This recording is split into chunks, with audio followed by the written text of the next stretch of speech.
Last series है hydrogen spectrum की, जो स्पेक्ट्रल सीरीज है वो लास्ट सीरीज है फुंड सीरीज।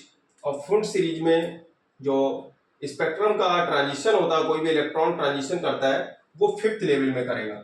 किससे करेगा? 6, 7, 8, 9 डॉट डॉट इनफाइनाइट से किस लेवल में आएगा? 5th लेवल में। तो वहां पे जो सीरीज मिलेगी वो फुंड सीरीज मिलती है, और ये इंफ्रारेड रीजन में एग्जिस्ट करती है। किसमें? इंफ्रारेड रीजन, इंफ्रारेड रीजन में एग्जिस्ट करेगी सीरीज। तो यहां पे ट्रांजिशन आप निकाल सकते हैं, किस तरीके से दिखाएंगे? ये जो लेवल है फिफ्थ लेवल में ट्रांजिशन होगा, 6 to 5th और 7 to 5th, यहाँ कोई 7 लेवल होगा और इनफाइनाइट टू 5th इस लेवल में ट्रांजिशन होगा। और ये जो ट्रांजिशन है ये भी एग्जिस्ट करता है IR रीजन। किसमें? IR region. और इस रीजन, इसको हम बोलते हैं फुंड सीरीज। यहाँ फुंड सीरीज मिलेगी।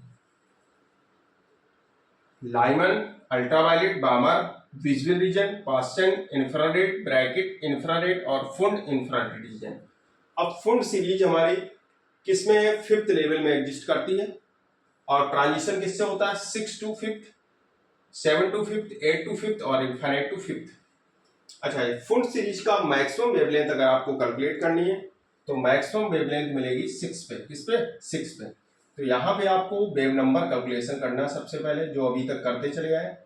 वेव नंबर आपको कैलकुलेट करना है। वेव नंबर कितना हो जाएगा? 1/λ, जनरल फार्मूला होता है R रेडबर्ग कांस्टेंट 1/5 स्क्वायर। इसके लिए वैसे n1 स्क्वायर होता फार्मूला, जनरल क्या होता है? 1/n1 square minus 1/n2 square. अब n1 = 5 रखेंगे in case of full series, तो 1/5 स्क्वायर कितना हो जाएगा? 1/5 स्क्वायर और minus 1/n square, where n = 6, 7 dot dot infinite. 6 पे मैक्सिमम वेवलेंथ मिलेगी और इसको फर्स्ट फुंड सीरीज की फर्स्ट लाइन कहते हैं। First line of Pfund series, यहाँ पे फर्स्ट लाइन मिलेगी, इस जगह पे फर्स्ट, और इस पे सेकेंड लाइन मिलेगी, और यहाँ पे मिलेगी सीरीज लिमिट। इस जगह पे क्या मिलती है? Series limit. यहाँ मिलेगी सीरीज लिमिट, मतलब लास्ट की जो सीरीज जाएगी वो इसी पॉइंट तक जाएगी इनफाइनाइट। और यहाँ जो वेवलेंथ मिलेगी वो मिलेगी लैम्डा मिनिमम। ठीक है, तो आपको कैलकुलेशन करना है लैम्डा मैक्सिमम वेवलेंथ कितनी होगी। तो lambda max 1/λ equal R 1/25 minus 1/6 square. तो यहाँ पे आ जाएगा R 1/25 और माइनस 1/36, ये वैल्यू आपको मिलेगी। तो 1/λ max equal R 36 minus 25 upon 36 into 25। तो ये कैलकुलेशन आ जाएगा R 36 माइनस 25 कितना आ जाएगा? 11 अपॉन, इसको कितना लिख देंगे? 25 का मल्टीप्लाई करेंगे 6 में, 150, 0, 15 और 75 और 15 कितना हो जाएगा? 90। तो ये 900/11 R/900 आएगा। तो लैम्डा मैक्स यहाँ पे कितना मिल जाएगा? लैम्डा मैक्स, क्योंकि 1/λ मैक्स की वैल्यू निकाली तो ये हो जाएगी 900/11 R। ये आपने कैलकुलेट कर लिया लैम्डा मैक्स की वैल्यू। मतलब क्या है कि इस लेवल की जो वेवलेंथ है, ये फर्स्ट लेवल है, इस फर्स्ट लेवल की जो वेवलेंथ होगी वो कितनी होगी? 900/11 900/11 फर्स्ट लाइन की वेवलेंथ आपने निकाली जो कि मैक्सिमम वेवलेंथ है। अब आपको क्या करना है, मिनिमम वेवलेंथ इनफाइनाइट के लिए निकालना है। तो 1/λ मिनिमम इक्वल आ जाएगा R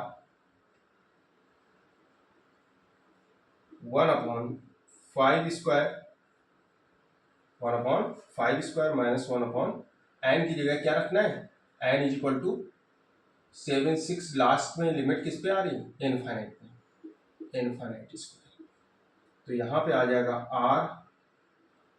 R/25, ये 0 हो जाएगी वैल्यू, तो R/25। तो लेमडा मिनिमम मिलेगा यहाँ 25/R। ये दो वैल्यू आपने कैलकुलेट की। अब आपको क्या करना है, रेशियो कैलकुलेट करना है दोनों के बीच में। Lambda max upon lambda minimum, इनके बीच रेशियो कितना आ जाएगा, 900/11R, इसके बाद में दूसरा है 25/R। R से R कैंसिल हो जाएंगे, यहाँ मिलेगा 900/11 × 25। अब ये कैंसिल टर्म करना है किससे, 25 से। अगर 25 से कैंसिल करेंगे तो कितना आ जाएगा, इसको हम लोग कैलकुलेट करेंगे और ये वैल्यू जो मिलेगी वो मिल जाएगी वैल्यू जब इसमें कैलकुलेशन करेंगे और टोटल वैल्यू रखेंगे तो ये आ जाएगा 36।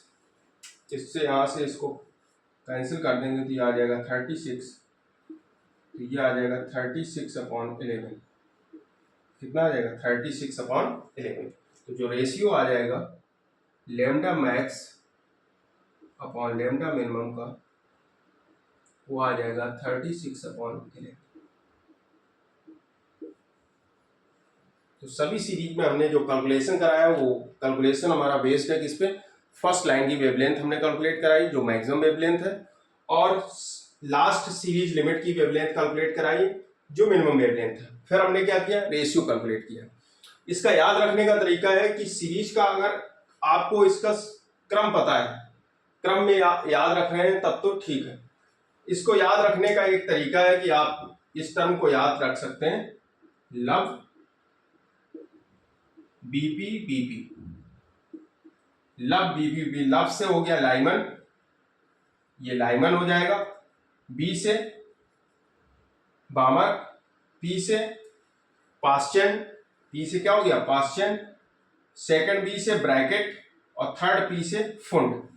इस तरीके से आप याद कर सकते हैं, लब बीपी बीपी। तो ये लब बीपी बीपी से लब से हो गया लाइमन, बी से हो गया बामर, पी से हो गया पास्चन और फिर बी से हो गया ब्रैकेट और फिर पी लास्ट पी से हो जाएगा फुंड।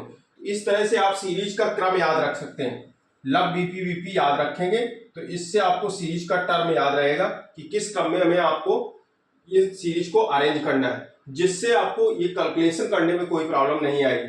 क्योंकि अगर सीरीज का तुम ऑर्डर भूल गए, जो जिस ऑर्डर में सीरीज अरेंज है इसको आप भूल गए, तो हो सकता है कि किसी सीरीज के लिए जहां n = 2 लेवल में बामर में ट्रांजिशन हो रहा है तो आप थर्ड लेवल में कर देंगे। क्रम अगर भूल गए, पास्चन की जगह बामर रख गए, ब्रैकेट की जगह पास्चन रख गए, तो उसका ऑर्डर चेंज हो जाएगा। ऑर्डर चेंज होने से आपका स्पेक्ट्रम डिस्टर्ब हो जाएगा। इसलिए आपको ये एक सीरीज का क्रम है, उसको लब बीपी बीपी याद रखो टर्म, इससे आपको याद रहेगा।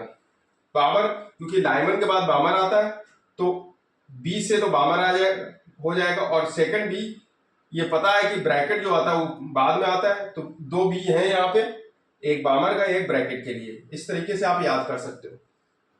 और इसका इंपॉर्टेंट पॉइंट है कि सीरीज किस रीजन में कौन सीरीज एग्जिस्ट करती है। बामर जो लाइमन सीरीज है वो अल्ट्रावायलेट में, बामर विजिबल रीजन में, और शेष सीरीज हैं वो इंफ्रारेड रीजन में एग्जिस्ट करती हैं। तो आपको याद रखना है लाइमन को अल्ट्रावायलेट में और बामर को विजिबल रीजन में। ये पूरा आपको पूरी सीरीज जो हाइड्रोजन स्पेक्ट्रम की थी, लाइमन बामर पास्चन ब्रैकेट फुंड, सभी सीरीज का कैलकुलेशन हमने कराया है और स्पेक्ट्रम कैसे जनरेट होता है इस चीज को आपको आपके सामने डिफाइन करके बताया। आई होप आपको वीडियो पसंद आया होगा। प्लीज चैनल को लाइक एंड सब्सक्राइब करें और बेल आइकन को प्रेस करें। Thank you.